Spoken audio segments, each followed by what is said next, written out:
ada seseorang yang harus membuktikan ijazahnya palsu apa tidak. Oke, ini umpama ya. Setelah Seru ini sampai ke pengadilan. ini biasa aja nih. Dipanggil ahli kimia untuk melihat komposisi kertas itu sesuai nggak dengan kertas yang di awal, yang biasa dipakai untuk ijazah. Sesuai. Tapi dia kasih catatan ada flek sedikit itu. Maka berarti ada satu partikel yang tidak fit in dengan komposisi. Udah, tapi dianggap ya itu kan cuma 1% itu.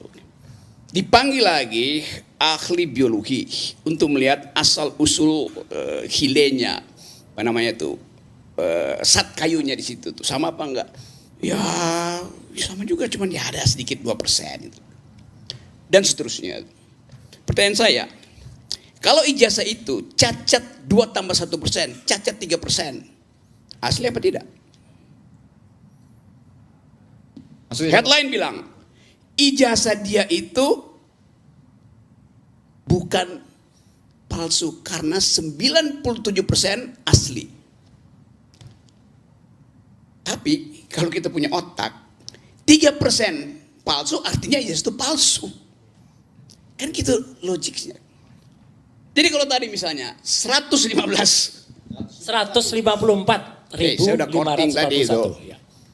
154 dianggap sebagai cacat, harusnya dianggap bahwa pemilih itu cacat. Oke. Tapi nanti debat. Tapi kan cuma 154.000. Oke, saya tambahin 150 berapa tadi? 154.541. 154.557. Naik sedikit. Sampai hari ini kita dapat threshold. Sama seperti Babe Haikal, dulu dia punya jenggot misalnya tuh, dia cukur sekarang. Jenggot itu apa? Jumlah yang ada di dagunya. Kalau cuma satu jenggot apa bukannya jenggot juga? Karena apa yang menggantung di dagu namanya jenggot. Mau 10 apa segala macam. Itu problemnya itu. Nah kalau saya misalnya bilang, ya oke, 154.000 itu kecil, cuma 19%. Naikin sedikit. 19,5. Naikkan sedikit, masih kecil dong. Jadi sampai kapan itu mau dijadikan palsu? Apa mau sampai 50%? Logikanya begitu. Apalagi ini soal suara rakyat. Tapi saya skip aja itu. Bagi saya hanya butuh 1 TPS untuk menyatakan bahwa pemilu kita gagal. Yang curang cuma 1 TPS. Roy salah, nggak ada 154.000. TPS nomor 90 di Jalan Merdeka Barat, di Mahkamah Konstitusi.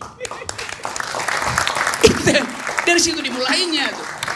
Nah dugaan itu yang kita sebut sebagai tadi Presiden Joe Biden sudah mengucapkan selamat pada Pak Prabowo, selesai sudah diakui oleh bukan dunia, Amerika akui.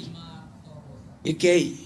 Tapi pada saat yang sama kita tahu Komisi HAM PBB itu uangnya itu datang dari Amerika paling banyak, bahkan PBB datang dari Amerika. Sekarang pertanyaannya, siapa yang suruh Senegal itu mengucapkan bahwa ada kecurangan dalam pemilu Indonesia? Taruhan nama saya, yang suruh orang yang sama, Joe Biden.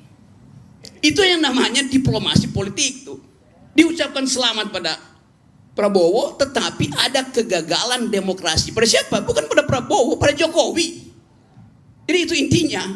Nah karena itu seluruh pembicaraan kita itu akhirnya iya kan? Iya kan. Saya bilang Ya, sekali oke. lagi. Ya udah. Nggak ada urusan. Udah jelas kan? Ya jelas. Yang penting nilainya nggak berubah. Pak Prabowo dilantik sebagai presiden tanggal 20 Oktober 2024. Jelas itu poin itu ada di situ tuh. Tetapi kalimat saya belum selesai. Ya. Tapi sudah diiyakan yang tadi Oke, bagian. udah diain. Bung Eben, Anda ada komentar nggak soalnya? Saya belum selesai. Oh belum, oke. Nanti. Saya minta Bung Eben nanti komentar ya, silakan Bung Rocky. Sekarang Prabowo dilantik, tetapi ada excess baggage. Prabowo bawa tong sampah di belakang yang namanya Jokowi. Sampai 5 tahun ke depan orang akan ingat itu. Jadi ada problem, legitimasi tidak diperoleh Prabowo. Padahal Prabowo ingin dia sempurna. Supaya kita lihat bahwa oke, demokrasi ini bagus tuh. Ini keputusan HAM di Komnas, di Komite HAM PBB, itu akan jadi catatan bagi Republik ini yang harus diperbaiki oleh Prabowo sebagai presiden. Nah, catatan itu akan ada terus di situ. Lepas dari mesin KPU itu ghost in the machine, ada hantu di dalam mesin itu, kan itu intinya kan. Jadi sebetulnya kalaupun data itu tidak bisa diperdebatkan, kita pakai aja prinsip dari Sherlock Holmes. It is elementer, Watson. Itu elementer betul problemnya. Mengapa Anda nggak paham, Dr. Watson yang adalah asisten dari Sherlock Holmes, bahwa satu data kecil itu membatalkan semuanya tuh. Kita ngomong seperti pada teori Karl Popper tentang falsifikasi itu. Tetapi dalilnya adalah kita mau pemilu ini bersih, itu dasarnya tuh. Jadi semua yang kita bicarakan di sini arahnya adalah pada pemaksulan Jokowi. Udah benar itu.